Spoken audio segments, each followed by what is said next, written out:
Bonjour et bienvenue à cette nouvelle édition de Midi au Caire. Amorçons notre rencontre avec cette nouvelle concernant le chef de l'État, le président Abdel Fattah el-Sisi, qui a tenu des pourparlers avec le chef du Conseil souverain soudanais, le général de corps d'armée Abdel Fattah el-Burhan, sur les relations bilatérales. Les deux côtés ont également examiné un certain nombre de dossiers régionaux à intérêt commun. Le président Abdel Fattah el-Sisi avait reçu ce matin le chef du Conseil souverain soudanais à l'aéroport international du Caire. Le président el-Sisi et son hôte soudanais ont passé en revue la garde d'honneur dès son arrivée au palais présidentiel d'Al-Ittihadiyya.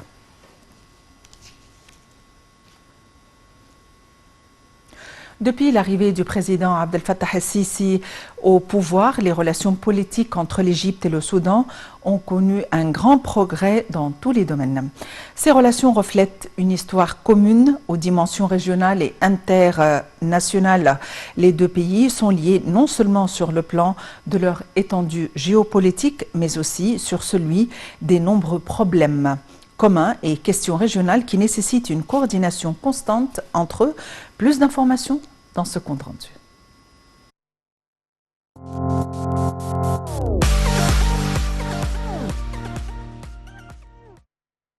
En avril 2019, à la suite de la révolution soudanaise menant au renversement du gouvernement d'Omar el-Bashir, le ministre des Affaires étrangères fait partie de sa totale confiance dans la capacité du peuple soudanais et de l'armée à gérer cette transition pour parvenir à la stabilité, la prospérité et le développement. En 2020, le Soudan et l'Égypte font front commun contre l'Éthiopie, inquiet des conséquences pour leur approvisionnement en eau via le Nil du barrage de la Renaissance. Les deux armées ont mené des manœuvres militaires conjointes dans le nord du pays, les Aigles du Nil 2. En mars 2021, le président Abdel Fattah el-Sisi s'est rendu au Soudan, marquant la première visite d'un chef d'État égyptien depuis le changement du régime au Soudan, et a rencontré le chef du Conseil souverain de transition soudanais, le général Abdel Fattah el-Burhan, et le premier ministre Abdallah Hamdok. Les deux gouvernements ont signé un accord de coopération en matière de défense dans lequel le Caire s'est engagé à répondre aux besoins de l'armée soudanaise et à renforcer ses capacités de combat. Le mois suivant, des manœuvres communes réunissant leurs armées de terre, marine et aviation se sont déroulées au Soudan. L'Égypte et le Soudan ont procédé à un rapprochement sensible ces dernières années. Ce rapprochement a pris plusieurs formes, dont la multiplication des visites dominée par la question du barrage éthiopien de la Renaissance par les responsables des deux pays. C'est dans ce contexte qu'a été intervenue la visite du président Abdel Fattah el-Sisi le 6 mars à Khartoum, où les deux pays ont rejeté tout acte unilatéral de l'Éthiopie visant à imposer un fait accompli.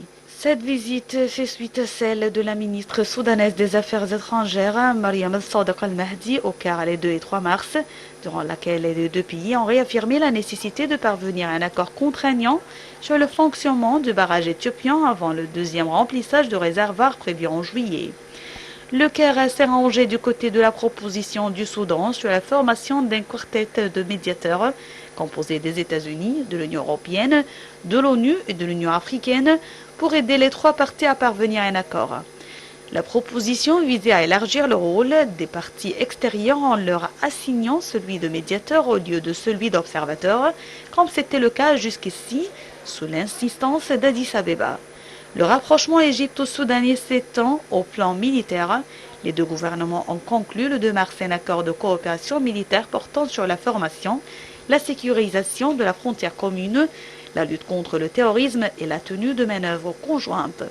En effet, la coopération militaire entre les deux pays recherche aussi à lutter contre la contrebande transfrontalière et l'infiltration de militants actifs dans la région du Sahel, frontalière de l'ouest soudanais.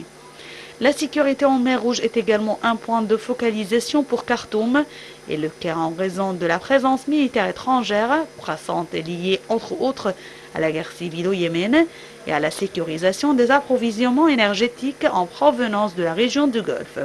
C'est pour toutes ces raisons que l'Égypte et le Soudan ont organisé dès novembre des patrouilles militaires conjointes dans la zone frontalière et tenu pour la première fois le même mois des exercices militaires dans la base aérienne soudanaise de Marwa, au nord de Khartoum.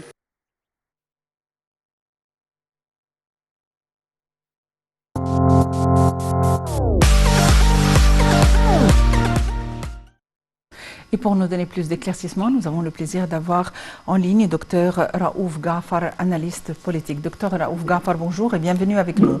Bonjour, merci. Docteur Raouf Ghafar, nous avons des relations très particulières avec le Soudan qui constitue aussi notre étendue géopolitique et sécuritaire puisque nous avons des frontières communes. Il faut dire que nous avons une vision stratégique commune au niveau de l'économie, au niveau de la sécurité et au niveau de nos relations avec l'Afrique. Comment peut-on décrire ces relations ? Soudan, c'est l'Égypte, c'est l'extension naturelle de l'Égypte. Nous étions d'ailleurs un seul pays jusqu'aux les années 50.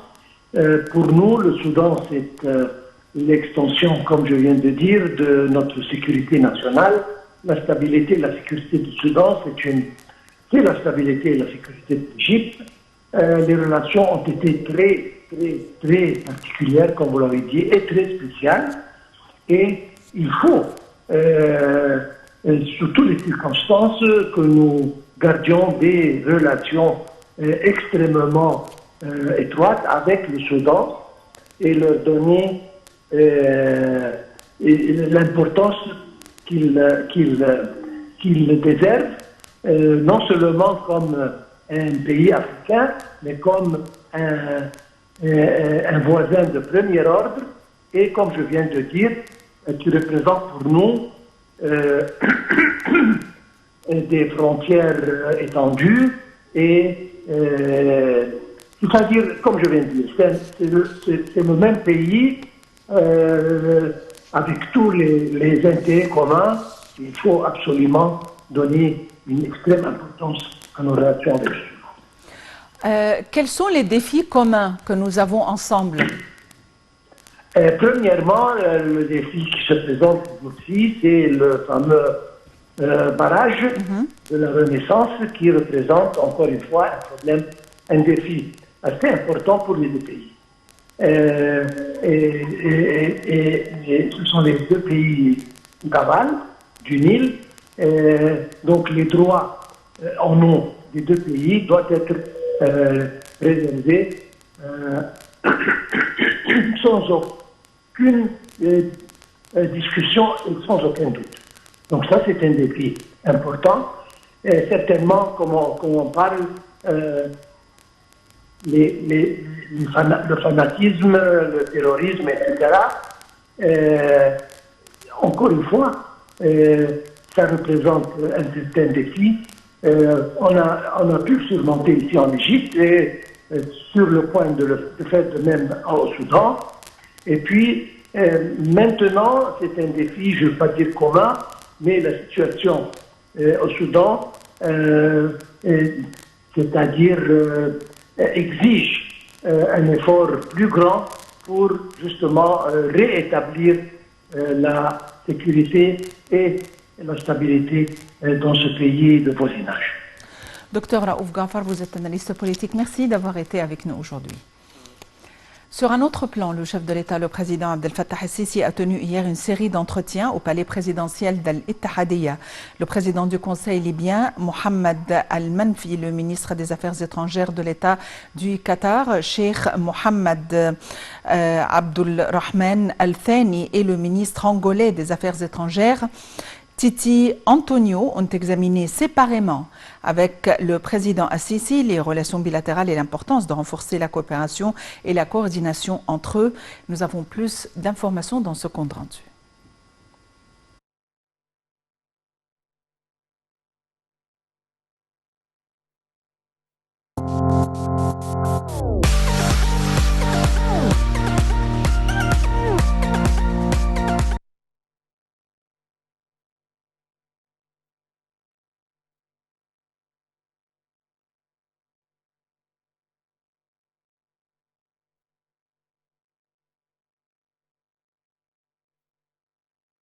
Le président Abdel Fattah el-Sisi a reçu hier le ministre angolais des Affaires étrangères, Tete Antonio, et la ministre angolaise de la Jeunesse, Anna Paula, en présence du chef de la diplomatie égyptienne, Sameh Choukri. Les discussions ont porté sur le renforcement de concertation et de la coordination entre l'Égypte et l'Angola. Le président Al-Sisi a par ailleurs affirmé l'intérêt accordé par l'Égypte à la coopération avec l'Angola, notamment dans les domaines de libre-échange, de l'investissement, outre la coopération militaire et technique. Le président Al-Sisi s'est également entretenu hier avec le chef du conseil présidentiel libyen, Mohamed El-Menfi. Un temps après du porte-parole de la présidence, l'ambassadeur Bassam Radi. Ont été présents à l'entretien le ministre des Affaires étrangères Sameh Choukri, le chef du service des renseignements Abbas Kamel et le représentant de la Libye auprès de la Ligue arabe, l'ambassadeur Abdelmottaleb Idriss. Selon Radi, le président Al-Sisi a affirmé le soutien de l'Égypte aux intérêts suprêmes de la Libye, à l'unité de son territoire et à la volonté libre du peuple libyen. Ceci partant du principe égyptien inchangé du soutien aux institutions étatiques de la Libye jusqu'à la tenue des élections parlementaires et présidentielles afin de mettre terme à la phase de transition.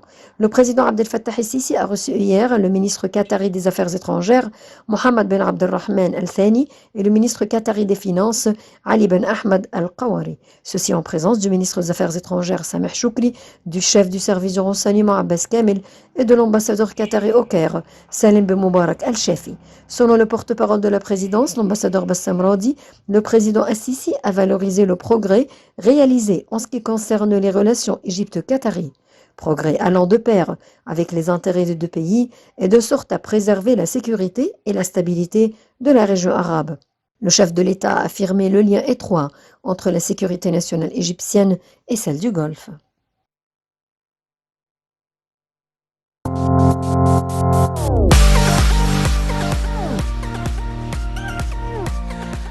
Le président Abdel Fattah el-Sisi a reçu Mme Eve Massoudi, le vice-premier ministre, ministre de l'Environnement et du Développement durable de la République démocratique du Congo.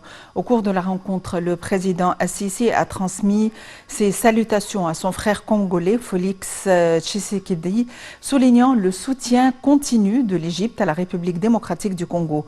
En plus de continuer à fournir tous les aspects possibles de l'assistance en tant que pays avec lequel nous partageons des relations historiques, étant un modèle de coopération, de coordination et de soutien mutuel. Le président Al-Sisi a également souligné la haute priorité que l'Égypte attache au dossier du changement climatique au niveau africain et international, en particulier à travers l'accueil prévu du sommet de Sharm el-Cheikh visant à essayer de parvenir à un consensus sur des questions controversées entre les pays en développement et les pays développés à cet égard. Le président Al-Sisi a d'autre part souligné la volonté de l'Égypte de s'impliquer sérieusement, de coordonner et de mobiliser le soutien nécessaire au continent africain afin de garantir son adaptation rapide aux impacts économiques et sociaux négatifs du changement climatique à court, moyen et long terme. Fin de cette édition quotidienne de Midi au Caire. Merci de l'avoir suivi. À la prochaine.